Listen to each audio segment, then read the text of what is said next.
And welcome back to my channel. I'm super excited about this week's travel video. And let me tell you a little secret. When I do my travel videos, it is so hard sometimes. And you may be wondering why, Michelle. Well, because when I do my travel videos, you guys have no idea how much great stuff comes across my desk. And then I have to decide what I talk about and what I won't talk about. In terms of what I'll share with you this week versus what I'll wait and do next week or the previous week. So this week, I chose to talk about 8 of the best places to travel in 2018.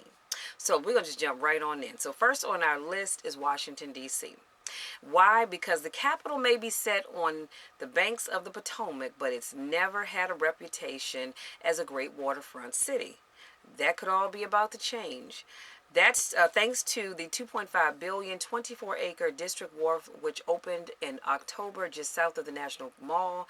The shiny new Intercontinental Washington, D.C., the wharf offers access to the development's new parks, music venues, 50-plus shops, and 20 restaurants. Now, I will say this. Where my office building is, I actually could see the construction that was going on, but then they put up this big building, so that just blocked all of that. So this is not too far from where I work. In fact, we walked down to the wharf, I want to say year before last, to get lunch one day.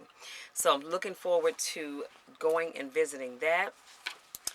Number 2 is St. Maarten. Yes, the unique Caribbean island, which is half French, which is St. Maarten, but then also half Dutch, which is St. Martin, was devastated by Hurricane Irma, but now it's on the mend. St. Martin's famed Princess Juliana International Airport has been open since late October 2017. The majority of the island's electricity has been restored, and many beaches, bars, restaurants, and businesses have reopened their doors.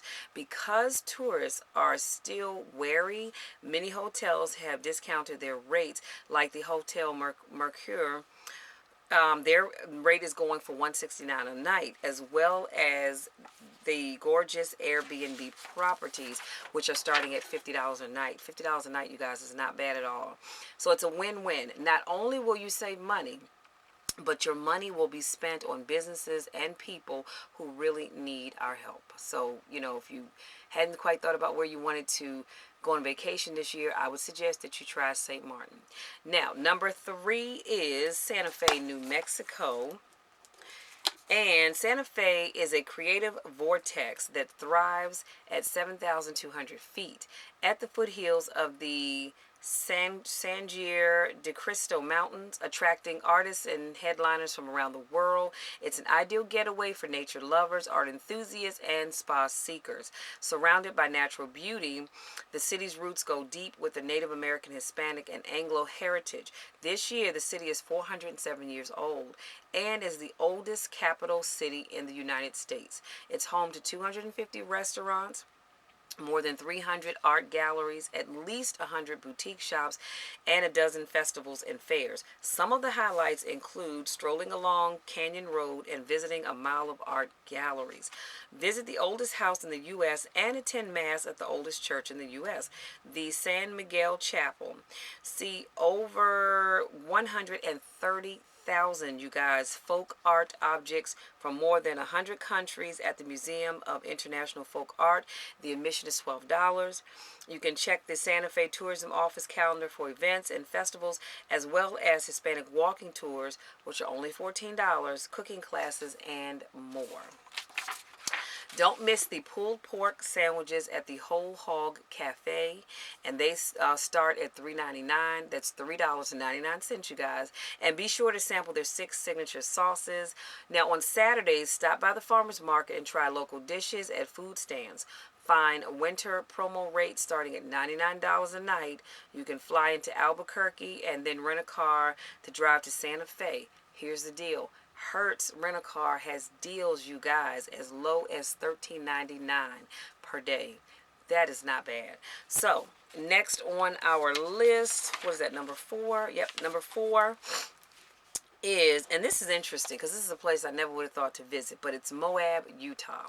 So Moab, Utah is a great place to travel to if you're looking to explore the outdoors. There are two national parks in this town. It is the Canyonlands National Park and the Arches National Park, along with state parks and lots of recreational land all over.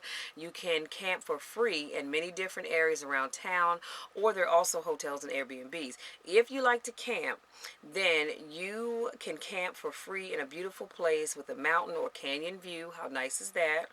An affordable way to see Moab is to stay in one of its many cabins. For example, you can stay at Archview RV Park in a basic camping cabin, say that 3 times fast, with 2 beds for just $78 a night.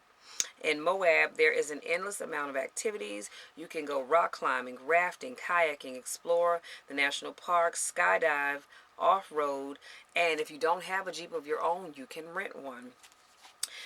Camp and more. So next on our list, number 5 is one of my favorite places. Y'all, I've never even been to this place, but I say it's one of my favorite places anyway, is South Lake Tahoe. So I don't know about you guys, but I'm excited and I want to visit. So, excuse me. Did you know that Lake Tahoe is one of the oldest, the tallest, the largest, deepest, and purest lakes in the world?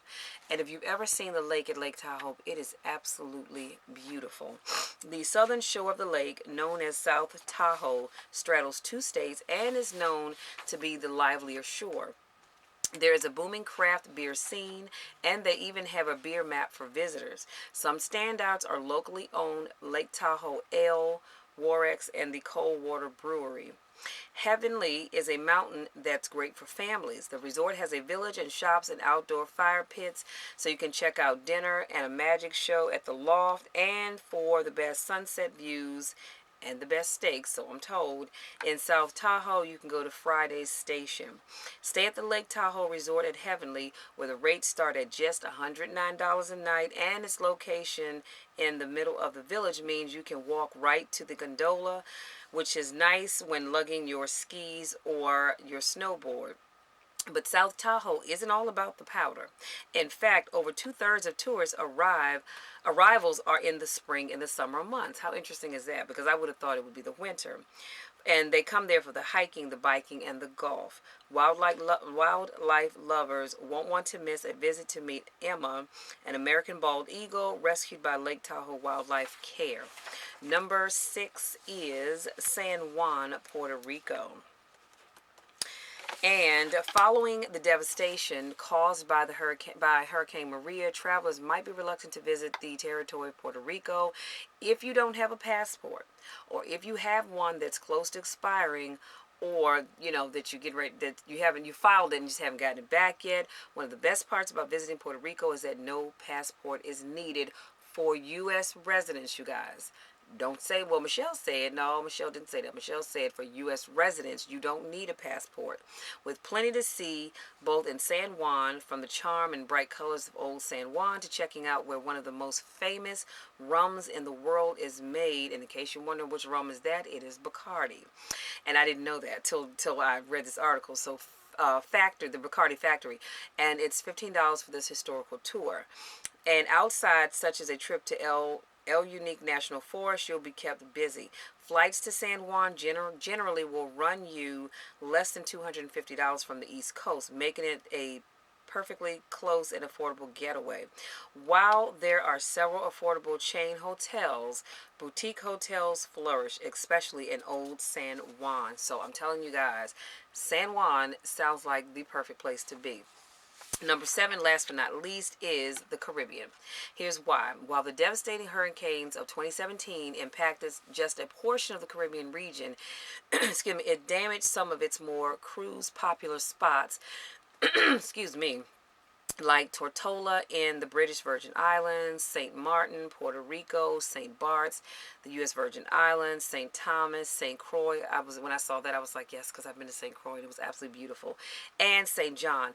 While all are under significant rehab and rebuilding, and most are actually now open to cruise ships and tourists, this could be a perfect year to explore more exotic islands. Okay? So that's all I have for you guys. I want to say thank you so much. Oh, let me do a quick recap. So today I talk about 8 of the best places to travel in 2018. Number 1 was Washington, D.C., which is right here in my area. I live in what's called the DMV area, where you have the district, Maryland and Virginia. So Washington, D.C. is a great place to visit with so much to do. Number 2, St. Maarten. Number 3, Santa Fe, New Mexico. Number 4, Moab, Utah. Number 5, South Lake Tahoe, which is, I'm trying to tell y'all, I'm trying to figure out how I can actually get that in this year, because I do want to go to Lake Tahoe. The problem is I don't want to go by myself, and nobody I know wants to go with me. So I may just have to go by myself. Number 6, San Juan, Puerto Rico. Number 7, the Caribbean. That is all I have for you guys. I want to say thank you so much for watching. Thank you to my newest subscribers. I truly, truly appreciate and love each and every one of you. Thank you for those of you that continue to support me in all that I do. I love you guys to the moon and back. And until next week, I look forward to seeing you on some really, really great and or exotic places in the world. Until then, take care.